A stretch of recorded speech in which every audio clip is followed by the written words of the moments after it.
Yan tunay na Pasko sa Biblia, Marso o Abril yan, hindi po Disyembre yan. Yung mga paganong Romanong hindi kumikilala kay Kristo, nagdiriwang sila ng December 25. Yun po yung birthday ng Diyos-Diyusan nilang araw.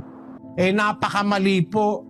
Parang iniinsulto mo si Kristo, inilagay mo yung birthday niya sa birthday ng Diyos-Diyusan ng mga Romano. Napakamali pong aral niyan, kapatid. Kaya lang, hindi naman kami tutol na magdiwang kayo ng kapanganakan ni Kristo kung gusto nyo. Kaya lang, mali po yung petsa. Yung petsa, tinaon sa pagdiriwang ng paganong Roma.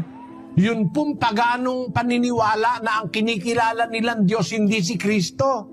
Doon kayo nakikidiwang pag December 25, nakakalungkot din sa hindi nakakaunawa ng salita